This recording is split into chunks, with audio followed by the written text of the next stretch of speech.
Mitch, we're back. I know we're looking for a working title, but we cannot name the podcast The Business of Theater, Bells and Whistles. Frame of reference, please. Well, Bells and Whistles is a song in Schmigadoon, which was a TV series on Apple TV, which is now becoming a music. Well, it's a musical. There's a musical version that was presented at the artist formerly known as the Kennedy Center for the Performing Arts. But it's now making its way to Broadway in the spring of 2026. And so Bells and Whistles is also, it's a parody song that references elements of a chorus line, Chicago, little razzle dazzle, and company, because there's a patter section in it that is very similar to I'm Not Getting Married Today. And I just, as we were talking, our topic today made me think of this song, Bells and Whistles. And as soon as we get into the topic, this will all make sense, everybody. That'll be a first. Yeah. Yeah. It's all over the place. But yes, this is The Business of Theater, a working title, because we have not found it yet. I am Darnelle Radford. I'm Mitch Weiss. And let's get down to business. So it's been a minute. We haven't recorded because so much happens in the fall as the fall begins. We wrapped up here in Philadelphia Fringe Arts, which takes over and consumes September. All the excitement of the theater season begins with this huge festival of 3,500 performances, I think. No, actually, that's a big number. No. I'm confusing. The Edinburgh Festival Fringe, which had over 3,500 productions. Talking about Fringe Arts that had over 350 productions. There you go. Which many performances. I don't know how I keep track of all this, but with all of that, and then what's going on in New York, sometimes it's hard to sit down and touch base in these moments. And once again, for all this stupid newspaper articles about Broadway having troubles and how hard it is, there are more shows opening up this year. I can't keep track. I'm trying to find the money to even buy tickets to a quarter of them. First of all, they cost a lot, but there are a lot of them. So far, I've seen 3 off-Broadway shows. I've got tickets to another 4 Broadway shows coming up in November, and I'm not even coming close to filling in all the gaps, of all the new shows coming in. It's a lot. I have no idea if they'll make it. They're, good, bad, or indifferent, but I'm trying to keep track. Yeah, absolutely. And by the way, I want to give a shout out because you brought up the Fringe. I want to give a shout out an organization here called Art New York, which is the Alliance of Resident Theaters of New York, Art New York. They had a conference this past week in which one of the panels spoke about, they represented 4 different festivals here in New York, and they all had different purposes. They all curate different types of theater or different entertainments. And it was fascinating because those of you out there who know anything about me, I am not a fan of festivals, mostly because I think they hurt the creative artists. They cost a lot of money to be part of. It's not the festival itself. It's just what they do is they go out there and they imply, because you're part of the festival, that you're going to have a good audience and that people will find out what you're doing. And the truth is, there's a lot of competition. And if you don't already know your audience, they may not show up. And you're still spending the same amount of money putting on a show. So that's been my argument in the past. These particular festivals sounded like they had their act together. They knew why they were doing it. They claimed they warned the people in their festival in advance of how much it may cost and not to spend the kind of money that many of them have already done. So that it was like a teaching situation, which I thought was pretty wise. So anyway, a shout out to Art New York for having this panel amongst many others. Those of you who come to New York, it's a good organization to find out about. Yeah. That's the similar struggle in Edinburgh, of course. I know that for Fringe Arts, many years ago, I used to have a PR group who worked with them. And they held these sessions where they educated the producers of the festival shows on how to talk to the press, how to draft a press release, how to get event insurance and things like that. A lot of stuff they taught them how to be producers. And I always thought that that was a really smart and valuable resource. They still provide resources like once you sign up. But that whole process, I just remember it as a standout. And it was like, it really helped a lot of people get off Good the to ground. hear. It's good to hear. Yeah. I want to be as positive as I can. I know, well, it's, creative artists, they can get desperate. And, and if somebody says, hey, we liked your idea or we liked your script and you can be part of our festival, the first thing is, oh my God, my show's going to get up. And then when you find out, well, they're not giving you a stage manager, they're giving you an 11 a.m. slot and you only have 15 minutes to put up your set and take it down. Then we're giving you a 10:30 p.m. on a Tuesday night for your second performance. Yeah. And we're not advertising your work. You have to do your own. So what's the festival for? That is where the balance seems to be out of kilter for me. Luckily, there are some good festivals. It is interesting because once you get into the amount of participants, a festival is a lot like a lottery. Your odds are just so much lower in terms of like, are you going to enjoy yourself? That's not to say that you won't find some work that was worth it. It's just the entire book makes you feel like the entire catalog makes you feel like you have to see everything and you won't see everything. You can't. And so in a sense, you're saying like, why are there so many options? I couldn't even choose correctly, or I stayed in one camp. Like I didn't see any dance in, for fringe arts because I had prioritized the theater category. So even the theater category had many branches to go on to. Right. And so it's interesting because there's no real way for you to engage with the rest of the catalog. It's also, like if you you're a professional in the arts, there's an expectation of the people who participate that somebody in the industry, some gatekeeper, is going to see my work and open a door for me. And my problem, again, with not just festivals, but pretty much our entire industry, is that doesn't happen very often, right? So if you're there with another 25 shows in a week's festival, and the only people who come to see your show are a few strangers along with your family and friends, then why did you take a second mortgage on your house to do that? You may have learned something, which is great. There's a great education in this, but this is where my problem is with our entire industry. How do we help the creative artist who is working through their art, trying to build their own concepts, perhaps, or work on a script and develop it? How do you do that if all you're doing is joining a festival and being told you have a slot, but you're in competition with everybody else, and there's no particular way to advertise to the people, quote unquote, that matter? Yeah. All right. I will say a lot of it is thinking about what else you're going to gain from this. Like, for example, if you're in Edinburgh, right, and you have your show there, you don't necessarily know and you can't set your watch to how many people are going to experience your work. However, you are in Edinburgh, you are in this space. And if you also do a little busking too, there's a lot of opportunity for you to capture like your road to Edinburgh, like your experience in Edinburgh. And so like if you think about it in that way, that is a way to say, I got something back from that. But that is what you're ultimately trying to make money, or at least let people see your work. I'm just saying, like, this is how you see it, as it's not a complete loss if you're able to capture the experience and then use that to maybe forward the work into another festival or just to get the attention of others. And that's where the educational process falls apart in college, and it falls apart at the beginning of your career. If not, this is a very frustrating thing. I went to a meet and greet at Art New York where there are many talented artists who are young and have started their own companies who are there.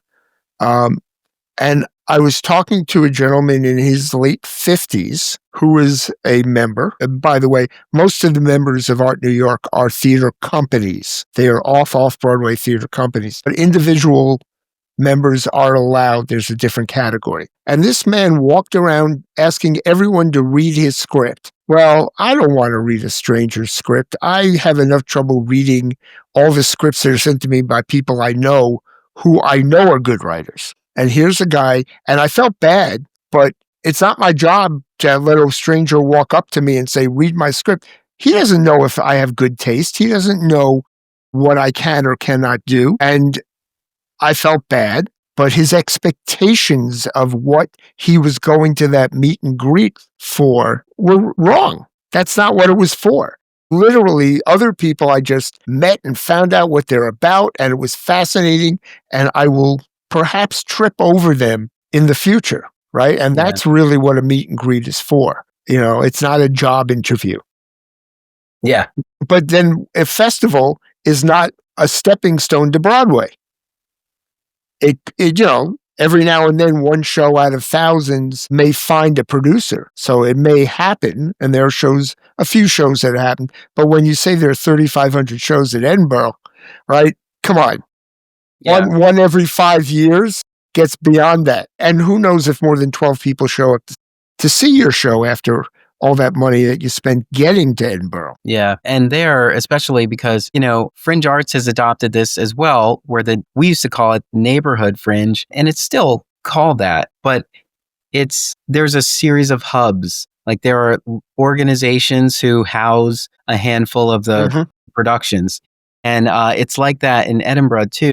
And I'd imagine there that you have to kind of decide where you want to be. If you want to be at Pleasance Playground, if you want to be at Underbelly or, any of those particular venues where they can house like 20, 30, productions in their own right. It's like that. You might just simplify it by saying, I'm staying near this one, and so we're going to see all the shows at that one. If you don't look through, but again, like they are trying to help you, but it does still sort of trap you in a box. Like, yes. When I was at Edinburgh, I wanted to see the LGBTQ work that was being produced. And so I kind of got stuck in that category for a minute where I was going through saying, this looks interesting. This is interesting.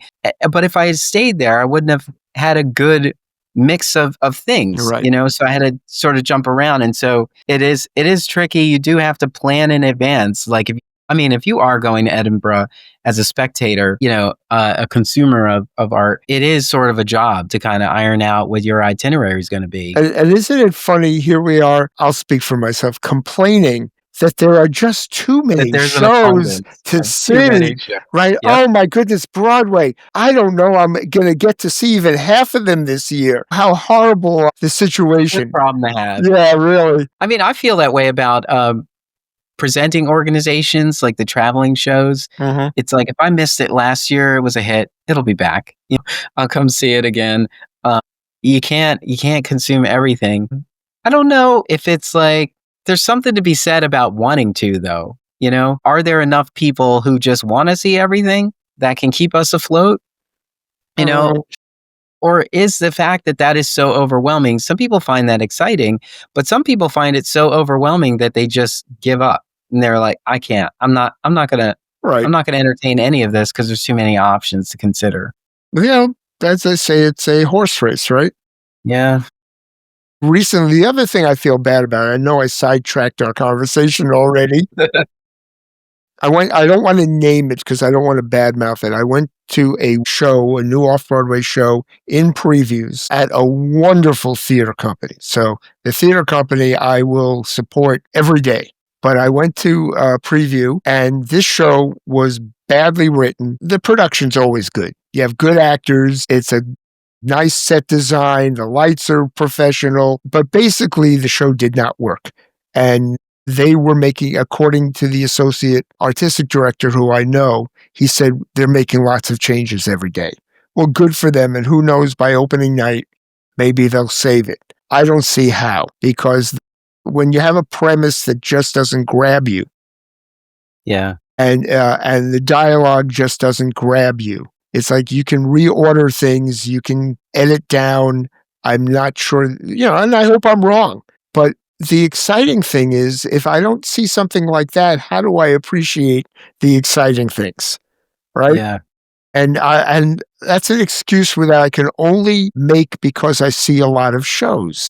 If I'm in town as a tourist and someone says you ought to go see this theater company, their work is good, and this is the only show you got to see, I'm upset for you. I'm upset that this is our best foot forward for the tourists. So where is the responsibility? Again, I work with an incubator that develops new shows. The idea is you work on it, you work on it, you work on it before you charge money and put it out for the public. You make sure that it looks, sounds, acts like something somebody ought to see, right? And then you hope your friends will come to the readings along the way and not hate you for having you see something that isn't that good yet. I just think it's interesting that you get on, like you've been dying to get on Broadway. There's probably like a wait list, There's a You're long waiting. wait list. Yeah. But when you finally get there, like you don't know before tech that your play isn't working. Like you don't, I mean, the actors, unless they're just so happy to have a job, like the actors will tell you at the first table read what's not working. Here's a perfect transition. On Broadway, the best barometer for whether a show in previews is working and will be a hit are the ushers. The ushers. As a manager, we walk up to the ushers and we say, "What do you think?" And they are 100% correct. I have never been involved in anything that they didn't know what was going on. Sometimes they'll shrug and say, "Well, maybe in a week it'll be okay." I'll take that. They have seen everything.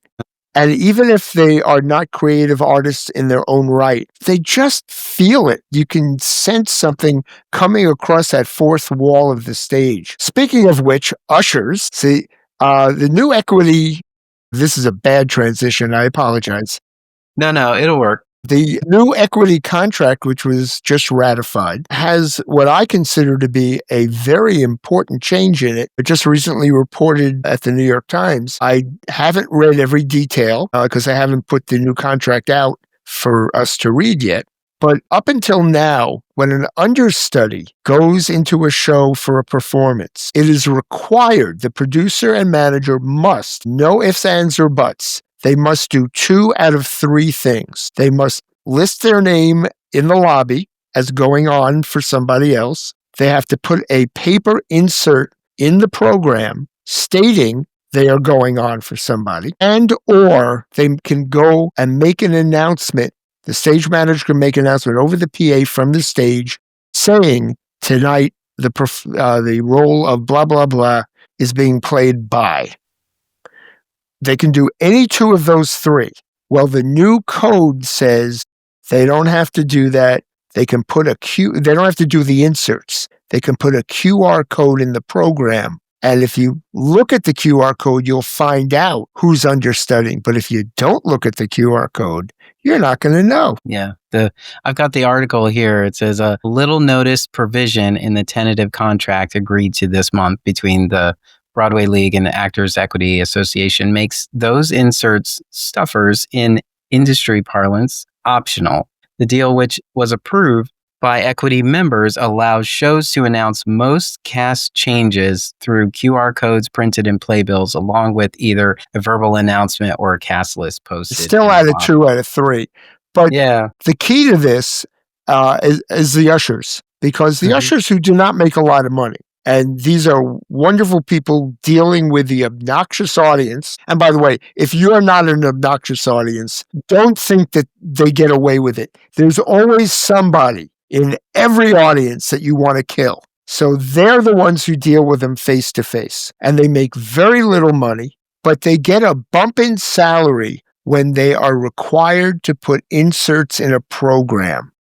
Now, that bump goes away. So these people who are working 8 performances a week, who are working for very little money, who are the true barometers of whether a show is good or bad, they have just lost some money. And it's fascinating that their union didn't have any say in that, right? It's equity made the decision about their actors, and it affected other workers. It's interesting because it said equity members, agreed to this. Right. But equity members aren't affected by it financially. Yeah. It's But only what do you think their reasoning was for this? Because I still regret the fact that we opted out of going to see Gypsy because Audra wasn't there. It was only because it was it's the same reason for everybody. If you don't live in the area, this is a special right. event, and so since the press has been talking up their lead and not just the piece or the piece is so powerful, you must see it, you must engage with it. Like, they don't talk about it like that. They go, Audra is magnetic, or on fire or whatever. Like, and you're just like, gotta see Audra. Like, they're not even talking about the rest of the cast. They're just talking about Audra. So if Audra's not there, the rest of the cast suffers. I feel like this is kind of a marketing thing too. Well, It's perhaps the pure reason is money. You got to remember, you have to print those inserts. Mhm. And they have to, usually, you may not know somebody is going on stage as an understudy until an hour before the show. And all of a sudden, which means you have to have now they got to rush to do that. No, the inserts are pre-printed. We have them in the office, in the press office, sitting there in bundles, but they have Just to waiting. be rushed over to the theater. Or the ushers are told, guess what? You thought you just have to come in and do your show. Now we need you. You have a half an hour before the audience shows up. You have to And you're quickly stuff every program that is going to be handed out tonight with this thing. And you can't sit around waiting and relaxing before you start work. You now have to do this other work, which is why they get a bump in salary. But now they don't get the bump. They don't have to worry about it. The inserts don't have to be printed. Lots of money is being saved. Yeah. Right? And time. I mean, the QR code, you can just put the QR code in the program and just leave it there and change what's on the page that the QR code goes to. I just wonder, I'm interested to know why equity members agreed to this, because it seems like they would want to be listed as the understudy in there. I agree. But the thing is, like, I don't know. I don't know. I feel like the playbill is a keepsake on its own. Like, you really want the the Broadway cast listed in there, and they're already listed as understudies. I guess maybe that's why they're okay with this. I think, quite honestly, as with most small print things, they heard that their health insurance is being helped. They heard that their salaries. Well, they didn't read it. If somebody doesn't put that in your face, because you got to remember, I think it's 149 pages of small print is the equity contract. I mean, they did call it a little notice provision. Yeah. Yeah. So my guess is most of them didn't know. And the question would be why the negotiators thought that wasn't important to argue for. And maybe sometimes you just say, okay, you gave us an extra $10 payment for the media payment. So you wanted this back, we'll give that to you. And it's, give and take. You don't know. We weren't in the room where it happened. Yeah. I feel like, I don't know. I mean, we saw Merrily We Roll Along with an understudy for Lindsay Mendez, and she was wonderful. I think they had more time to at least give her some praise because it was Broadway Cares, and so they were doing that element after the show. And so, but I feel like that's an opportunity to be like, I just want to acknowledge so-and-so who stepped in today at like the, 2 hours notice, and then the audience goes apeshit over that, Yeah. Like, what? Yay! It's wonderful. Luckily, most casts and crew celebrate understudies when they go on. They especially, if they do a spectacular job. There's that feeling amongst your family, and the general audience might not know the difference anyway. Like I said, if it's Audra McDonald, that's different. Well, they do say it's optional, right? So what do you think we're going to think about the companies, about the productions who continue to do the insert? You think it's going to change any kind of mindset, or are we going to walk out thinking something different? Like they did, because this is a little known, so they may not even. Not after the New York Times printed it.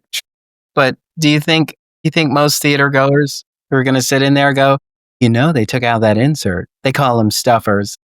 I know that most of the people I know who have heard about it recently are talking about it. And Mhm. I do believe it will be used by every theater by the new year. I think Mm. stuffers have gone the way of many other things. It will be disappearing. Plus, it's garbage on the floor. I get that. It's so interesting because thinking about, early on when I started representing a theater company, it was like we wanted to have a good program, but at the same time, we had to be realistic. Like, we can't print the whole run in color. Uh-huh. So like opening night was in color and then the rest were in black and white. And now we're at this point where like on the on this other side of the pandemic, we were doing QR codes for a digital playbill, but this like threw a wrench into my own promotional plan. Like I was going to take a picture of the playbill and post that we're here in space, see us, as to help them, And so when you have a digital playbill, and I get it, I understand the point for like small productions or small companies. Like on the Fringe Festival, most of those programs were digital. And Like there was a I'm the opposite of a fan of digital programs. I think it's part of the experience. And I think that's the way I look at it. It's not about, can yeah. I get the information with a QR code? Of course I can. I'm savvy enough to know how to use it and I will Mhm. check it. But I do remember I went to a show and I was rushing out afterward. I tend not to read the details of a program till after the show's over because I just like to experience them. Mhm. And then I find out, oh my God, I didn't know so and so, my friend was in it backstage. And I find out after the fact. But I ran out and the QR code, I never read it. And I'm thinking that changed my experience with the show. I'm not Yeah. as connected. And Yeah. sometimes when you're sitting in your seat and there's still 10 minutes before the curtain goes up, it's nice to say, look at this. Look who did the orchestrations. It's the same person who did them for a chorus line. You learn that. If I'm not looking for that in a QR code and my phone runs out of battery, so you don't want to, use it up, and it's small, a program is a good Isn't size. it odd when your phone runs out of battery, yet it is still the one that rings in the theater? Of course, By 1%, some call got through. I went to a friend's wonderful, yeah, and I'm not a fan of one person shows, but Perri Gaffney did a one person show, which I had seen her develop before. It was spectacular. She was amazing. And they came out 3 times at the start of the show to say, please turn off your phones. We are videotaping this for her. And in the middle of the show, the guy sitting in front of me, his phone went off. 3 times they told everyone to do it. And he's searching through his coat. Where's my phone? It's like, what part of this do you not understand? And that's why I say you deal with ushers, they deal with the worst. They really have problems. When there's someone's eating fried chicken in the balcony, the usher's the one who has to go deal with it. The manager's only called if there's a fight. Sir, if you did not bring enough for everyone, Yeah. he's like, I did though. Well, are you talking about Perry Tales? No, it was called Just Me. And they're wonderful, true stories, but told. She's a storyteller. She is one of those people who can make you laugh and cry and get upset all within the same minute. And still, you learn something about her, which is, of course, and yourself in that sense, because you're comparing yourself to another person who has certain life experiences. I don't know what will happen with her show and the videotape. We'll have to see after they edit it, but she was doing this specifically to get the videotape so she could start to see whether she can find a theater company willing to let her do it. And she wanted to have it. So theater companies out there, it's a one-person show with some multimedia, and it's wonderful. There Anyway, is a video clip on our website, which is Perry Tales. okay, So it's linked in the chat. Go find out. there you go. I mean, not the chat. It's linked in the show notes. I'm in too many virtual spaces. Well, too many. Yeah. So we're not gonna have time. We're gonna have to next time talk about pitch decks. Yeah, we can carry this on. Yeah. Okay. But we were talking at the top of the show about how hard it is to get to all of these options. And I was going to say that New York City Center is doing BATBOY, the musical. Which I am seeing And Thursday night. good for you. I was trying to get tickets, but it wasn't the tickets that were a problem. It was Amtrak that was a problem. Amtrak is through the roof, and I planned so far in advance. And I was like, well, we could, from Philadelphia, we could take SEPTA to Trenton and then the Northeast Corridor. And I was like, this is just such a hassle, though. Well, and vice versa. After you told me that, I said, okay, well, planning in advance to come to your theater in Philly, which I like to do a couple of times a year, it's a short enough travel. I could not get a ticket that I could afford. It was going to cost me what a high-priced Broadway ticket was to see a show in Philly that was very reasonably priced. Yeah. And quite honestly, especially since I don't know what show it will be, why would I plan ahead to go see something I don't even know what it is? True. So now I have to wait. And if it's worth it, I'll look for the best way to get there. But between you and me, it ain't going to be a Greyhound bus. I know I know a lot of people have added to their workflow these buses. And, we used to take Megabus a lot, but there were so many issues there. Like, we got savvy and we started booking the reserve seats. So at least we could all sit together. But most of the time, it was bad weather when we were on the bus. And so we would often have to wait in the rain for the bus to come. Right. And the bus was never on time, but it somehow got you to where you needed to go on time. It was just never on time in terms of picking you up. No, so that was an experience for a while. We just decided not to do that anymore. We book far in advance for Amtrak, but it just hasn't been. I think everybody's caught on to this idea for Amtrak. We've got the idea that all the subsidies that we've needed, we're not even going to talk about the government shutting down and all that stuff. Yeah. Everything not only has gotten more expensive, it feels like there's not going to be a reprieve for any of us. So Amtrak, which was a great option in the Northeast, now is a problem. And I don't know. I don't know if they'll be fine. I don't know if losing my business is going to hurt them. I doubt that. But it is problematic. It's a big difference. It's a big difference. I think there's still people who buy multi and monthly passes and all that. And so I think they're going to be okay. I also think that because there was a time where they were advertising, if you book, I don't know, it was like a month in advance, that you could get half price tickets, with some kind of promotion like that. And, It used to be, yes.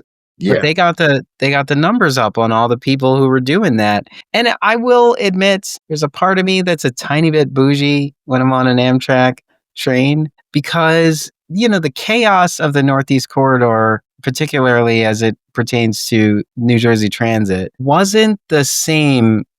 That wasn't the fact on an Amtrak train, but now it is. You're getting rowdy people on these trains on Amtrak as well. And it just seems like, I don't know what the reasoning is, but before you were on this train because you were like, I'm a business person, or I don't know, there was just a different mindset of the riders on the train. It's different now. And it feels like you're on the top level of a double-decker New Jersey Transit with people who are smaller than their luggage, and just a lot of chaos because people are frustrated that what they need to bring on this public transportation vehicle is too much, and it's stressing them out, and they're frustrated with everybody around. I wonder if it has to do with the fact that we have less dependable flights coming out of airports, and people, instead of taking all their luggage on a flight, are lugging it around on train. I haven't noticed that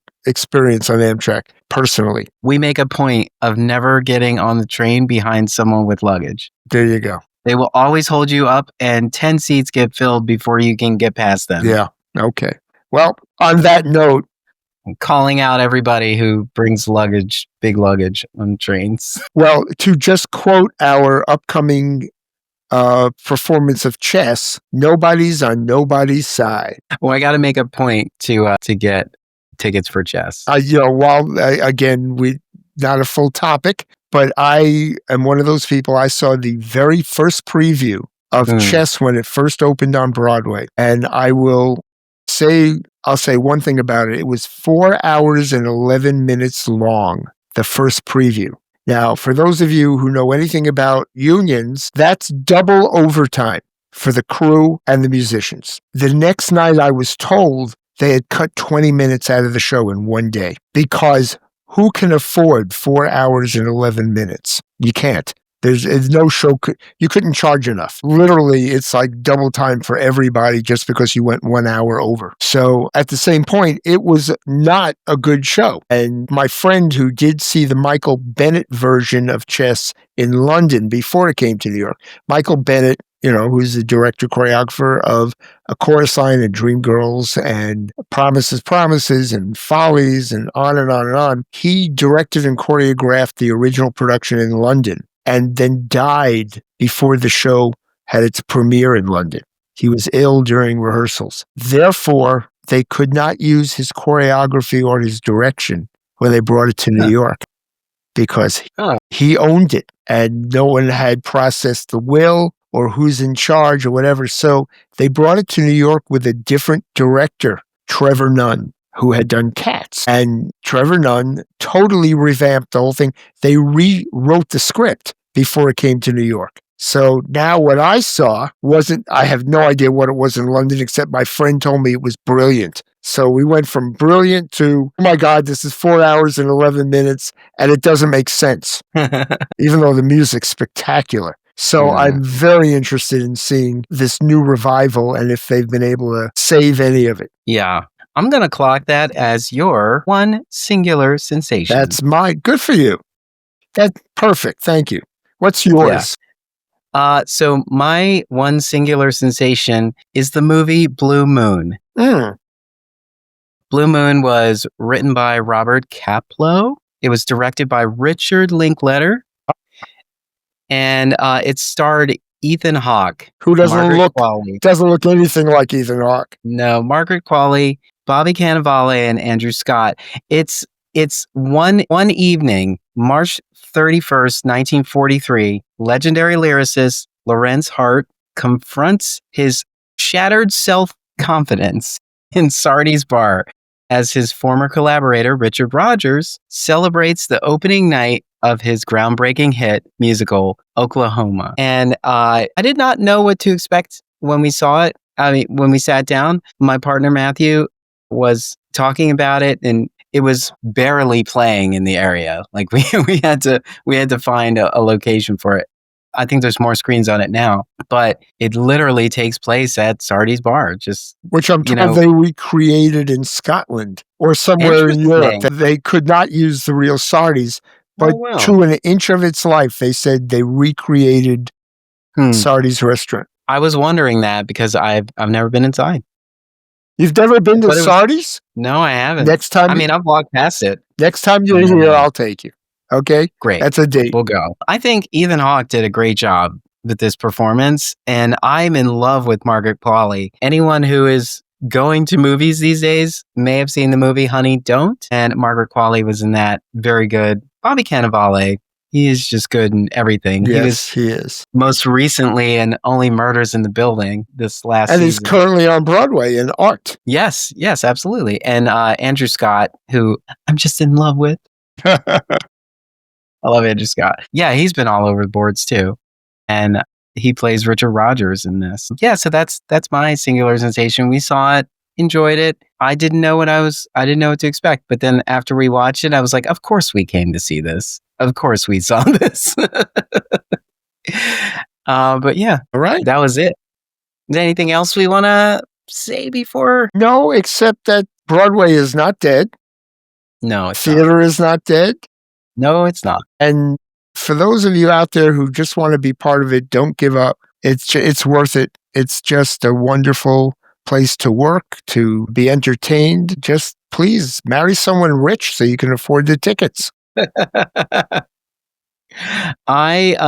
was I going to say? I am going to 1, 2, 3, 4 shows this week. Wow. 4 shows this week. 3 of them are opening nights. And the other one, there was a conflict for the opening. So I'm going on a Sunday matinee. But I'm so excited by all of these shows, and that's why I'm going. And even though it seems a bit overwhelming to go to 4 shows in a week, I wouldn't have it any other way. I'm a huge fan of Philadelphia theater, and so I try to show that by showing up and bringing a friend, because theater is always more fun with a +1, as I always say. So yeah, get out to the theater, bring a friend, tell everyone you know, and then go back again. But that's The Business of Theater, a working title. I'm Darnelle Radford. I'm Mitch Weiss. And we'll see you at the theater. Yeah. We better see you at the theater, because we're going to see you at the theater. See you at the theater. Bye.